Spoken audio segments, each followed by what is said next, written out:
My name is Alicia. I'm 38 years old, a mother of one, and I've been married to Rohan for 12 years. He's not a bad man. At least, that's what I used to tell myself. Every time he disappointed me, every time his temper slipped, every time he stared a little too long at something that wasn't his. When my sister-in-law Mira called that night, her voice was trembling. "Didi," she said, using that soft, needy tone she always had, "I can't stay with Mom anymore. It's bad there. Can I come to you for a while?" And I remember glancing at Rohan across the dinner table. He was scrolling on his phone, half listening. "Of course," I said without thinking. "Your family, Mira. You can stay here as long as you need." He finally looked up and smiled, that quick, charming smile that had once melted me. "Yeah, sure. Let her come. Family should help family." And that was it. No warning bells, no foreshadowing of betrayal, just a woman trying to do the right thing. Mira arrived the next evening with 2 small suitcases and 1,000 invisible problems.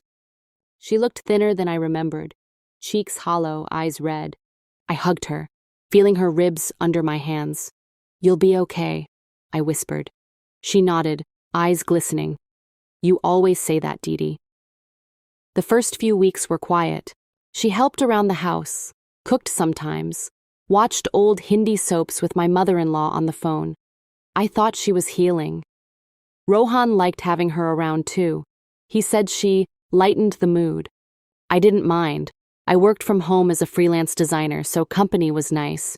She was sweet, funny even. Then, little by little, things started changing. It began innocently, her laughter. That high, soft giggle she used whenever Rohan joked.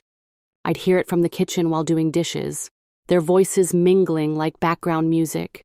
"Mira, pass me that wrench." "Rohan Bhaiya, you mean this one?" "Yeah, the smart one." Then laughter. At first, I smiled. It was harmless. She'd always adored her brother, but the laughter got longer, the jokes quieter. Then, there were the glances. Once, while setting the dinner table, I caught Rohan staring at her. Not long enough to accuse, but long enough to notice. His eyes followed the way she tucked her hair behind her ear, the way her kurti slipped slightly off her shoulder. He looked away when he saw me watching. That night I lay awake next to him, the fan creaking above, his breathing steady. I told myself I was overthinking. They were siblings. Siblings, I repeated like a prayer. But prayers don't drown the truth. They only delay it. 2 weeks later, something odd happened. Mira came home with a new phone, a sleek one, far better than mine or hers combined. "Wow," I said. "You got a new phone? How?" She smiled nervously. "Oh, I saved up. From the job interviews and small freelancing stuff." That didn't make sense. She'd been unemployed for months. Rohan, sitting beside her, added quickly, "I helped her out a bit. She needed it." I smiled politely, but something twisted in my stomach. That night, while folding laundry, I found one of Rohan's shirts, the expensive one he only wore for special dinners, in Mira's room. It was hanging neatly in her cupboard, ironed. I asked her about it the next morning. "Oh, that? He spilled coffee on it. I washed it for him. Don't worry." I wanted to believe her. God, I really did.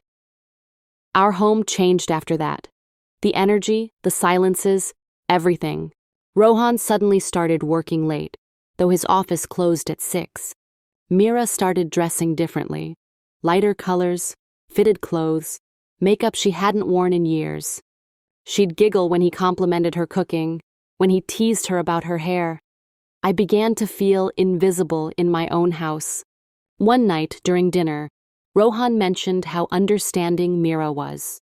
"And not like you, Alicia," he said, chuckling. "You get upset about everything." Mira's spoon froze midair. She looked between us and said softly, "Paya, don't tease her like that." But she smiled as she said it. And that smile, that soft, knowing smile, stayed with me long after the dishes were done. Days turned into weeks. My gut told me something was wrong. But guilt, that relentless, manipulative guilt, told me I was being paranoid. Then came the night that changed everything. I was in the kitchen cleaning up after dinner. Rohan and Mira were in the living room, watching some reality show. I could hear them laughing softly. Then a ping. Mira's phone buzzed on the counter beside me. The screen lit up. A message preview flashed. Can't wait till she's asleep. My hands froze. The sender's name, R. My throat went dry. I picked up the phone, heart pounding. I shouldn't look, I told myself. I should walk away. But curiosity has a cruel way of pulling you toward pain. I unlocked the screen. No password. Messages filled the screen, lines and lines of texts. You looked beautiful today. When will it be just us? Soon, I promise. And then, I'll tell her after next week. I just need her to believe everything's fine. I felt the world tilt. My knees went weak. My hands trembled so hard the phone almost slipped. I scrolled up. The contact photo confirmed what I already feared. It wasn't some stranger texting her. It was my husband, Rohan. My husband, and his sister-in-law. I didn't cry. Not right away. I just stood there frozen. The hum of the refrigerator the only sound in the room. When they both walked in moments later, still laughing, I looked at them. And something inside me broke quietly, cleanly. Everything okay? Rohan asked. Yes, I said softly. Everything's perfect. I smiled, the kind of smile that hides a storm. Because in that moment I knew. I would not scream, I would not beg. I would not crumble, I would watch. I would wait. And when the time came, I would act. For the next few days, I became a stranger in my own house. I still cooked breakfast, still smiled, still asked how everyone's day was, but behind every question, there was a shadow. I had seen too much, yet said nothing. I wasn't ready. I needed proof, something undeniable. Because if I confronted them too soon, they'd twist it, gaslight me, make me doubt my own eyes. So I waited, and while I waited, I watched. I started noticing everything. The way Rohan's tone softened when he spoke to Mira, how he brushed her shoulder when he passed behind her, how her eyes followed him even when she pretended not to. One afternoon, I pretended to nap on the couch while they were watching TV. Through half-closed eyes, I saw Rohan's hand resting too close to hers. She didn't move it away. The air between them wasn't brotherly. It was charged, quietly electric. That night, while Rohan showered, I checked his phone. Something I hadn't done in years. He used to say, "If you need to check my phone, you don't trust me enough to be married." Well, I guess trust was already gone. There were no messages, no photos. But there was a hidden app folder, Utilities. Inside it, WhatsApp backups. The same green icon, but renamed. Clever if you didn't know what to look for. And inside that, their chat. Dozens of messages, late-night calls, deleted voice notes, the words blurred together. I miss you. Don't worry, she doesn't suspect. Soon, my love. My chest tightened. I could almost hear their voices in every message. I copied screenshots onto a USB drive, my hands shaking. My breathing came shallow, like I was running without moving. By the time I shut his phone, I wasn't crying. I wasn't screaming, I was just numb. The next morning, I made tea as usual. Rohan walked in, kissed my forehead, said, "You're up early." I smiled. Yeah, I couldn't sleep. He didn't notice the tremor in my voice. He didn't notice that the woman standing before him already knew. Mira joined us minutes later, dressed up like she was going somewhere special. Light blue salwar, hair curled, lipstick soft pink.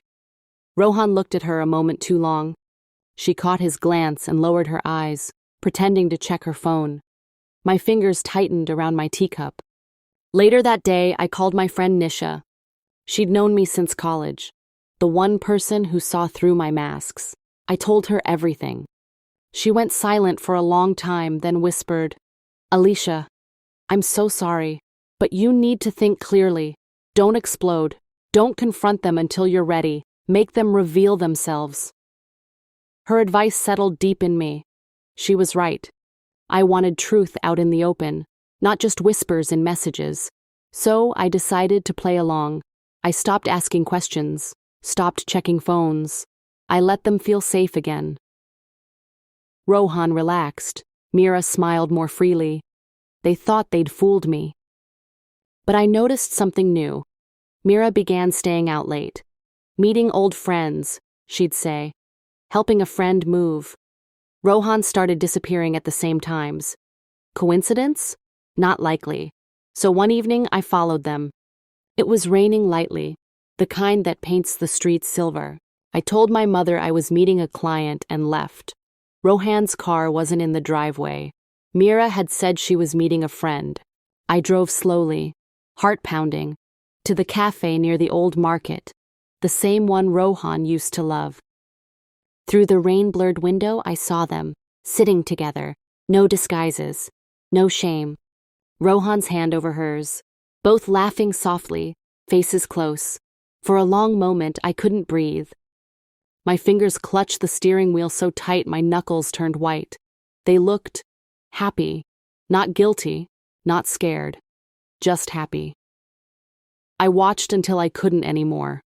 Then, quietly, I left. That night, Rohan came home late, smelling faintly of coffee and perfume that wasn't mine. He smiled. Sorry, long day. Traffic was crazy. I said nothing, just nodded. Mira walked in moments later. Her lipstick smudged, hair still damp from the rain. Everything okay? She asked, her tone too casual. Of course, I replied, meeting her gaze. Why wouldn't it be? Her smile faltered just slightly, and in that flicker I saw guilt.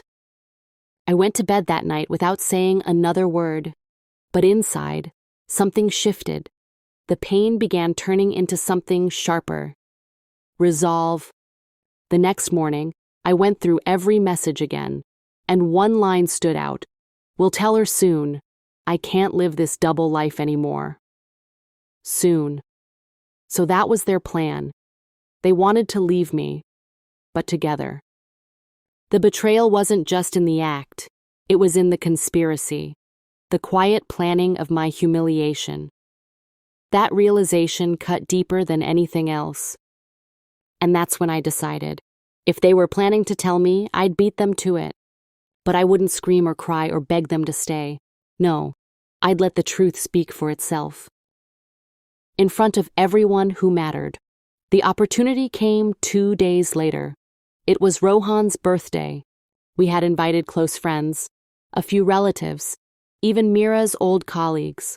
I prepared everything. The cake, the decorations, the polite smiles. Rohan seemed nervous all day, glancing at Mira now and then. She looked nervous too. I almost laughed at how rehearsed they both seemed. When everyone gathered in the living room for cake, I excused myself, pretending to get the candles. Instead, I slipped the USB drive into the TV port. I'd created a slideshow, innocent family photos at first, our wedding, holidays, Dia's first birthday. Then, the screenshots, their messages. The laughter around me faded as the words flashed on screen. I miss you, love. She's asleep. Soon, we'll be together. Gasps filled the room. Someone dropped a glass. Rohan froze. Mira's face drained of color. For a long, unbearable second, no one spoke. Then I said softly, "Happy birthday, Rohan." His mouth opened, but no words came out. Mira whispered, "Didi, it's not what it looks like." "Then what is it?" I asked, my voice calm, too calm. "Because it looks like my husband and my sister-in-law planning a future behind my back." The silence that followed was heavy, thick with shame and disbelief. Rohan tried to speak, stammering, pale. "Alicia, listen, it's complicated." "No," I said, shaking my head. "It's simple. You both betrayed me. In my own home, under my roof. While I cooked for you, cared for you, believed in you." I didn't cry. I didn't shout. I just stood there, steady as stone, while the truth burned through the room. Friends began leaving one by one, whispering apologies. Rohan's colleagues avoided his eyes. When the last guest was gone, I turned to them both. "You can leave tonight," I said quietly. "Together, if that's what you want. But my daughter stays with me, and this house, it's mine now." Neither of them argued. Mira packed silently, tears streaking down her face. Rohan tried to talk, but every word sounded smaller, emptier. By midnight, they were gone. And for the first time in weeks, my house was quiet, too quiet. I sat at the dining table, staring at the empty plates, the half-eaten cake. The air still smelled like betrayal and vanilla frosting. But underneath the ache, a strange calm began to bloom. I wasn't broken. I wasn't weak. I had faced the truth and survived it. The next morning, I woke up to silence. No Rohan's toothbrush beside mine. No Mira's slippers near the door. No lies waiting for me in the kitchen. Just silence. At first, it felt like freedom, then, like emptiness. You see, betrayal doesn't end when they leave. It lingers, like smoke after a fire. It stays in your lungs, your pillow, your heartbeat. I made tea for one. The cup trembled in my hands, not from fear, but from realization. I had been married to a lie for years, and that lie had smiled at me every morning. Later that day, my phone wouldn't stop buzzing. Neighbors, relatives, even old friends, all calling, texting, whispering. The news had spread like wildfire. "Did you hear what happened?" She exposed them in front of everyone. Some messages were sympathetic, others curious, hungry for gossip. That's the thing about society. They love watching a woman break, as long as they can do it from a safe distance. I didn't reply to anyone. Instead, I logged off everything. Social media, WhatsApp, even email. I needed space to think, to breathe. 3 days passed. I told Dia her father was traveling for work. She was too young to understand betrayal. Her world was still simple, kind. I wanted to keep it that way for as long as I could. At night, when she slept, I'd sit alone in the living room, the same spot where the truth had exploded. Sometimes I'd stare at the empty couch where Rohan used to sit. Other times, at the corner where Mira once stood laughing with Dia, every memory had turned into a ghost. But slowly, something inside me started changing. Pain, when it stays too long, hardens into strength. I realized I had spent years being small, folding myself into a perfect wife, a perfect mother, a perfect sister-in-law. And in doing so, I had disappeared. Now that they were gone, I could see myself again. A week later, Rohan called. I let it ring 6 times before answering. His voice was hoarse, tired. "Alicia, I'm sorry. I don't know what to say. I messed up. Please, can we just talk once?" I said nothing for a long time. Then quietly, "Talk? You should have done that before lying to me every night," he sighed. "I don't expect forgiveness, but I can't live like this. Mira, she's gone. She left the city. She couldn't handle the shame." I froze. "What do you mean gone?" "She left a note," he said. "Said she couldn't face anyone. Said she's sorry to you, that she never meant to ruin everything." For a second, I didn't know whether to feel pity or anger. Maybe both. Because even in leaving, Mira had taken something, the closure I deserved. After that call, I sat for hours by the window, watching rain trickle down the glass. I realized something brutal yet freeing. People don't destroy you because they hate you. They destroy you because they love themselves too little. And when someone has no peace inside, they try to steal yours. A month passed. The whispers died down. The pain dulled, though it never fully left. I started working again. Small freelance design projects, then full-time. I poured every ounce of my anger into creating something beautiful. It was strange. The same hands that once trembled with betrayal now built something new, something mine. One evening I took Dia to the park. She ran ahead, chasing pigeons, her laughter echoing through the cool air. A woman sitting nearby smiled and said, "You're doing a great job, you know. I see you here often. You seem strong." I smiled back, almost surprised. Strong. No one had ever called me that before, and maybe that's what betrayal does. It breaks you first, but if you survive, it remakes you into something unshakable. 2 months later, Rohan came by to see Dia. He looked older, thinner, like guilt had eaten him from inside. I let him in, not for him, but for our daughter. He played with her quietly for an hour, then turned to me. "You really moved on, didn't you?" I looked at him, not with hate, not even anger, just clarity. "I didn't move on, Rohan," I said softly. "I moved up." He stared, speechless.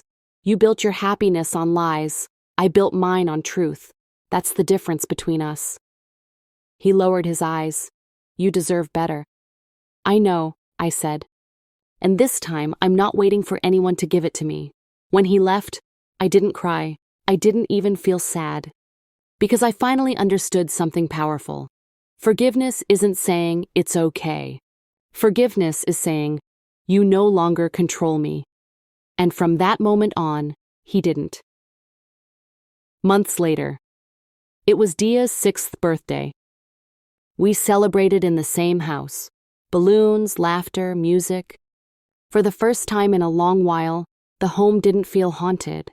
It felt alive. Nisha came over and hugged me. "You did it," she whispered. "You really rebuilt everything." I smiled. "No, I just stopped letting pain define me." She raised a brow. "That's the same thing." We both laughed. That night, after everyone left, I stood alone by the mirror. The woman staring back wasn't the same Alicia from before. Her eyes weren't soft anymore. They were steady. Her heart wasn't naive anymore. It was awake. I whispered to my reflection, "You lost everything once, and still found yourself." And for the first time in years, I truly believed it. Visuals fade between old memories, wedding photos, smiles, laughter, and present-day moments of Alicia with Dia, working, living, smiling genuinely. Sometimes God breaks your heart to save your soul. He removes people not to punish you, but to protect you. And when everything falls apart, that's when you finally learn. You never needed them to stand. You just needed yourself. Loyalty isn't proven when everything's perfect. It's tested when temptation appears. If they fail that test, don't chase them, because losing someone who lied to you is still a win.